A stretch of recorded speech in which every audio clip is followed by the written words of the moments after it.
Political understanding இருக்கும்போது நல்ல லீடர்ஸை மக்கள் உருவாக்குவாங்க. ஸோ அதனால ரொம்ப டேலண்டடான குவாலிட்டி லீடர்ஸை மக்கள் உருவாக்குனாங்க. நான் இன்னைக்கு எப்படி பார்க்குறேன்னா, இந்த லாஸ்ட் ஒரு 40-50 இயர்ஸாக மக்கள் வந்து ஸ்லோவாக அவங்களோட குவாலிட்டி இழந்துட்டாங்க. கொஞ்சம் கொஞ்சமாக என்ன சொல்றது, அப்படியே வீக் ஆயிட்டாங்க. ஓரளவுக்கு தண்ணீரவி வர வர அந்த வீரியம் குறைஞ்சிரும். ஆமா, சண்டை போட வேண்டிய தேவையில்லை, எல்லாமே இப்போ கிடைக்குது. ஒரு ரிலாக்ஸ்ட் ஐடி கம்பெனி அங்கே ஒர்க் பண்ணிட்டு நம்ம ஒரு மாதிரி அந்த பழைய அந்த வீரியத்தை நம்ம இழந்துட்டோம். ஆனால் இப்போ திருப்பி போராட வேண்டிய தேவை ஏற்படுது, திருப்பி நிறைய பிரச்சனைகள் வர ஆரம்பிக்குது. ஸோ இப்போ மக்கள் சில மாற்றங்கள் வேணும்னு யோசிக்கிறாங்க. ஆனால் அந்த 60ஸ்ல இருந்த அந்த எழுச்சியெல்லாம் டெஃபினட்டாக இப்போ ஏற்படலை. ஆனால் நான் இப்போ விஜயை ஒரு மாற்றாக பார்க்குறது, ஓகே ஏதோ ஒரு நடிகர் வராரு, ஒரு மாற்றம் கொண்டு வரணுன்ற ஒரு வாய்ப்பு கொடுப்பேன் அப்படின்னு பார்க்குறதுல எனக்கு பெரிய உடன்பாடு இல்லை. ஏன்னா ஒரு வாய்ப்புன்றது 5 இயர்ஸ்க்கு ஒருக்கா நமக்கு கிடைக்கக்கூடிய பவர். அது ஒரு ஓட் போடுற ரைட்டுன்றது, அது ரொம்ப சீரியஸாக ரொம்ப டிலிஜென்ட்டாக நம்ம அதை யூஸ் பண்ணணும் அப்படின்றதான் என்னோட பார்வை. இப்போ யோசிச்சு பாருங்க, 2019ல் 21ல் கமல் வரார், திமுக எதிர்ப்பு அரசியலை முன் வச்சு ஓட் வாங்குறார், அதுக்கப்புறம் திமுகவோட போய் சேர்ந்துடுறார். ஸோ இப்போ அவரை நம்பி ஒரு 3-4% மக்கள் ஓட் போடுறாங்க. எதுக்காக ஓட் போடுறாங்க? திமுக எதிர்க்கிறதுக்காக. அப்புறம் அவர் திமுகவோட போய் சேர்றார். அப்ப இந்த மக்களோட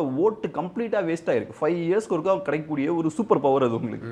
அதை வேஸ்ட் பண்ணிருக்கீங்க. ஸோ நான் என்ன சொல்றேன், இப்போ ரைட் நடிகர் ஒருத்தர் அரசியலுக்கு வரட்டும், அதுல எந்த சிக்கலும் இல்லை. ஆனா அவரு மாற்றான்றதை நம்ம ஜட்ஜ் பண்ணணும்.